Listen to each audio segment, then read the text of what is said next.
We've all been there. It's day one.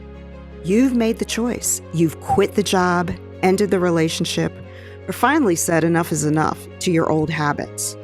There's a rush of adrenaline, and then you wake up the next morning. Suddenly, you're in the messy middle.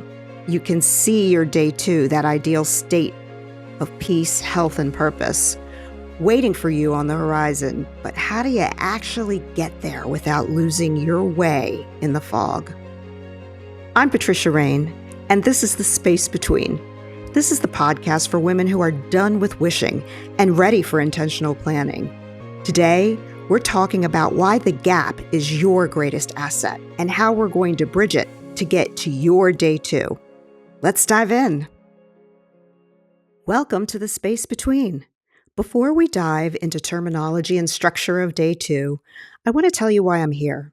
For many years, my identity was anchored in my executive title and the output of my teams. When that chapter closed, I didn't find relief. I found the drift.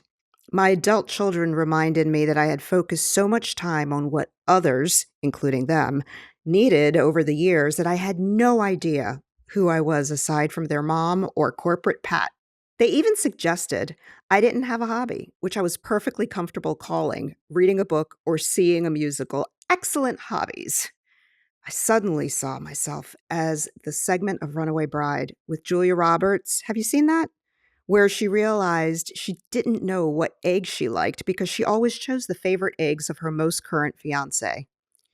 For someone that had a very independent mind and was successful in corporate life, the drift was very painful and, frankly, total energy suck for me.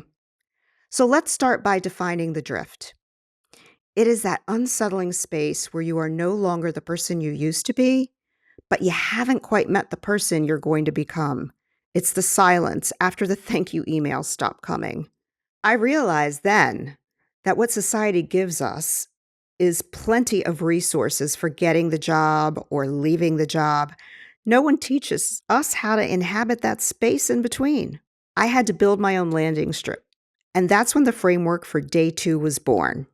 Looking back, I see now that my life has become a series of inflection points, moments that force me to question my path, such as divorce, professional challenges in a male-dominated environment, and ignoring burnout signs. Moments that force me to see that life is not infinite and actually goes rather quickly, especially as a cancer survivor and loss of loved ones. I've lived through the full spectrum of that drift, oscillating between stagnant inactivity and high-speed execution driven by others' needs. Sound familiar? It was a cycle of reacting rather than intentional planning, a realization that has finally allowed me to define what I need so I can more effectively lead others through their own changes. In today's debut episode, we are defining exactly what day two means.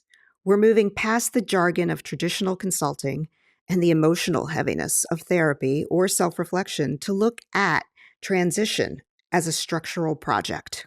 After over 35 years in the corporate world, I've seen how we're taught to survive a crash, but never to know how to handle what comes next. Most of us just try to get back to our personal definition of normal. At day two, I believe your next chapter shouldn't be a recovery. It should be a masterpiece you actually choose to build. To build something new, we have to understand the difference between day one and day two.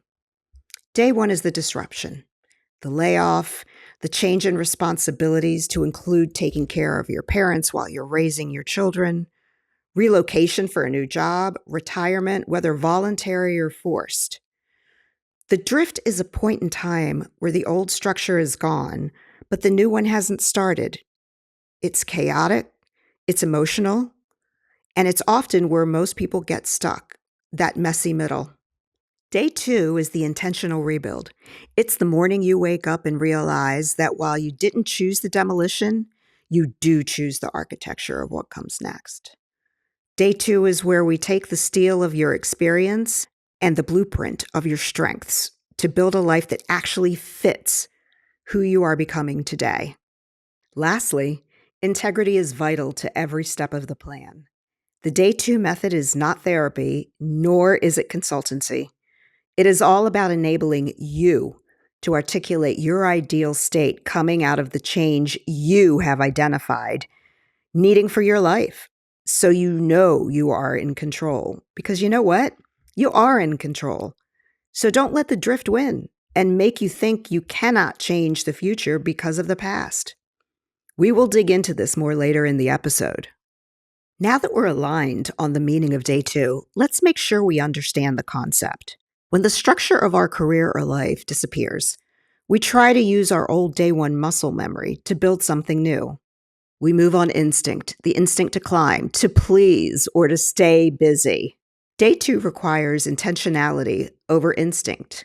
As Eleanor Roosevelt once said, "I am who I am today because of the choices I made yesterday." You know, while this is very true if you allow it to be, in the space between, we have to stop making reactive choices and start making intentional ones. We're talking about looking at those past behaviors and seeing which ones need to evolve. Living here in Annapolis, I enjoy taking walks in the beautiful historic buildings and homes. Some of them had to undergo massive remodeling over time. When the walls are stripped, generally you don't throw away the foundation. You find the steel that's been there for decades. I think about how that relates to us. When a change appears in our lives, we're not starting from scratch either. We're full of strong steel that gets us through our life renovations. In 2023, Harvard Business Review had research that showed women who successfully re-architect their lives don't restart. They leverage 70% of their existing legacy skills and simply apply them to a completely different layout. That tells me we all have the steel. My job at Day2 is to help you change the floor plan so it finally fits who you are today at your core values, using your strengths and focusing on your passion. High-capacity women often feel scattered during a transition, but that diversity is actually your greatest asset.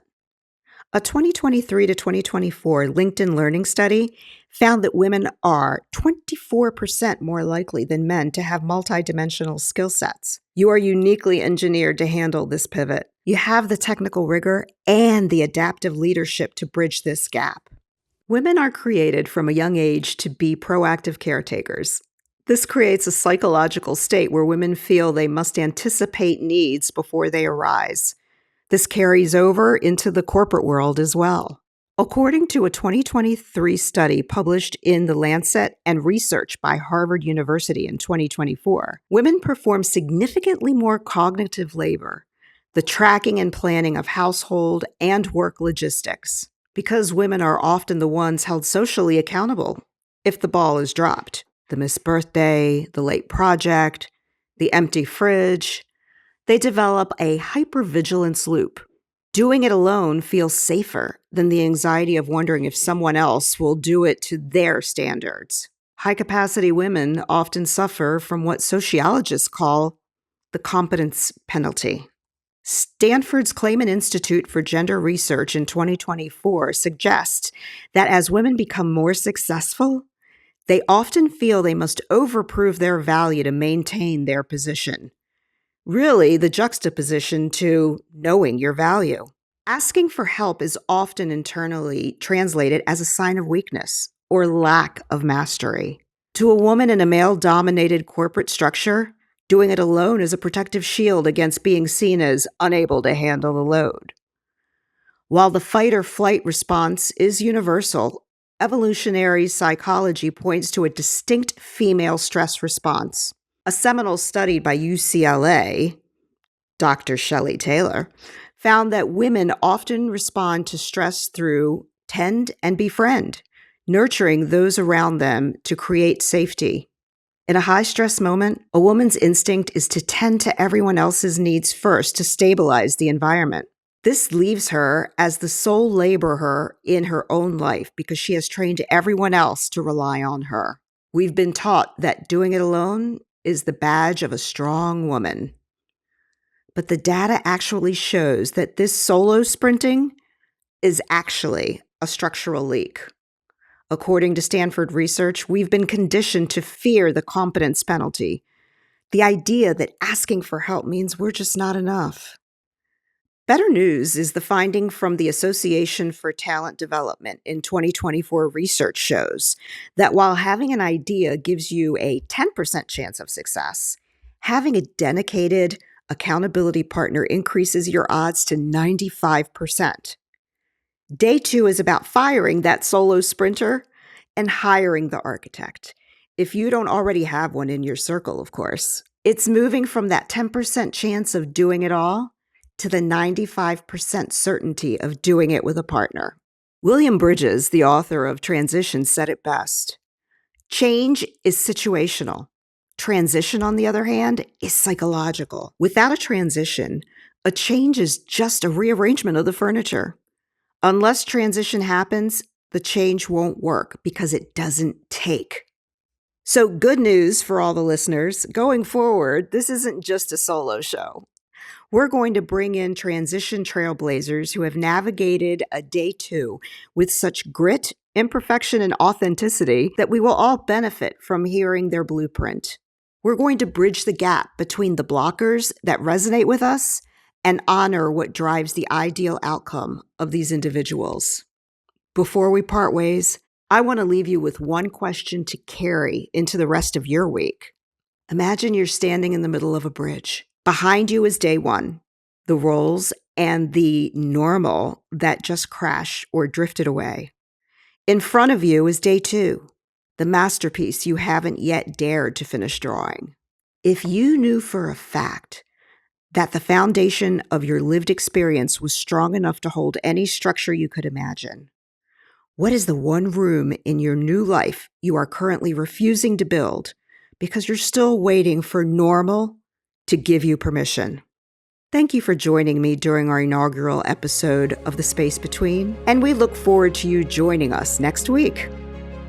Subscribe or click the follow button to The Space Between on Apple, Spotify, or wherever you get your stories. Join our founding community. And remember, the site is cleared. You have the steel. It's time to build. I'm Pat. Welcome to Day 2.